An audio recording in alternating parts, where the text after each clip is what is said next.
संध्या एक समाज सेविका थी। महिलाओं के खिलाफ अगर कोई भी अत्याचार कहीं पर भी होता तो संध्या वहां पहुंच जाती। देखो हरिया, तुम्हारी बीवी को तुमने वो हक नहीं दिया जिसकी वो हकदार थी। अरे नहीं नहीं संध्या दीदी, ये तो बहुत ही अच्छे हैं, मेरा पूरा ख्याल रखते हैं और हमसे बहुत ही प्यार भी करते हैं। अरे सब बकवास है। मुझे तुम्हारे पड़ोसियों ने बताया है कि तुम माँ बनने वाली हो। हाँ जी दीदी, बस ऊपर वाले का आशीर्वाद है। अच्छा, यही तो अत्याचार है। तुम्हारा पहले ही एक बेटा है, फिर ये दूसरा बच्चा क्यों? अरे बच्चे को पैदा करने में पूरे 9 महीने का समय लगेगा, फिर उसकी देखभाल, पालन पोषण। क्या तुम इसके लिए तैयार हो? हाँ जी दीदी, बात तो सही है, लेकिन क्या करे, एक बिटिया हो जाए तो परिवार पूरा हो जाएगा ना। यही सोचकर हम लोगों ने बच्चे का फैसला किया था। अरे ये अत्याचार है, महिलाओं के खिलाफ है ये आदमी। क्यों आखिर यही बेचारी बच्चा पैदा करे? अरे वो क्या है ना, ये तो कुदरत का नियम है दीदी, हम तो कुछ कर ही नहीं सकते। कर सकते हो, क्यों नहीं कर सकते हो? सभी हैरान होकर संध्या को देखते हैं। मेरे कहने का मतलब है तुम उसकी मदद कर सकते हो, घर के काम में, उसकी देखभाल में। हाँ हाँ, वो तो हम जरूरी करेंगे दीदी, आप ना निश्चिंत होकर जाइए जी। संध्या वहां से चली जाती है।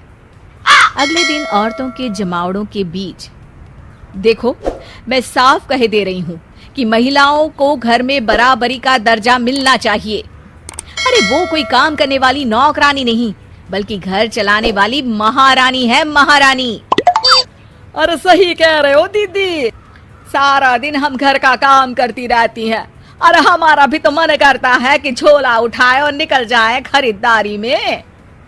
अरे तो क्यों करती हो काम? 2 दिन ना करो, सारा परिवार सही हो जाएगा। हाँ संध्या दीदी सही कह रही हैं, झाड़ू पोछा, बर्तन, कपड़ा, खाना और न जाने कितने काम हैं जो हम लोग बिना शिकायत के करती रहती हैं, लेकिन हमें वो इज्जत, वो हक नहीं मिलता जिसके हम हकदार हैं। संध्या वहां से भी चली जाती है।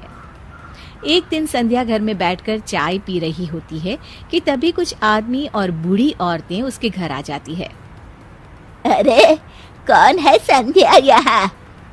मैं हूँ संध्या, और किसने आप पर अत्याचार किया है मुझे बताएं, मैं खबर लेती हूँ उसकी।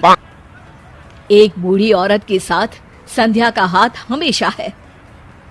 अरे बस करो, लोगों को भड़काती रहती हो, हमारा घर खराब कर रही है। क्या बकवास किया है तूने मेरी बहू के सामने हैं? अब ना तो वो घर में हम लोगों के लिए खाना बनाती है, ना इन छोटे बच्चों की देखभाल करती है।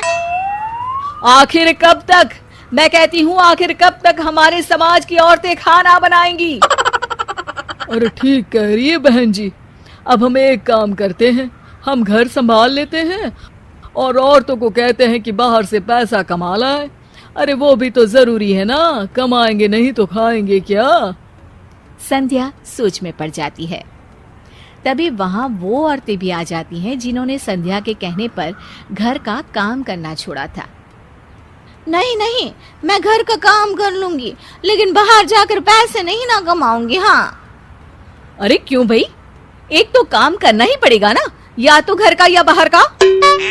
हाँ, बहू पति पत्नी गाड़ी के 2 चक्के की तरह होते हैं, दोनों मिलकर ही तो गृहस्थी चलाते हैं। इसमें हक नौकरानी या बेइज्जती जैसी कोई बात होनी ही नहीं चाहिए। और सुन संध्या, अगर महिलाओं के हक की बात करनी है तो उन घरों में जाओ जहां सच में महिलाएं घरेलू हिंसा की शिकार होती हैं। मैं समझ गए आंटी जी कि असली फेमिनिज्म यानी नारीवाद क्या होता है।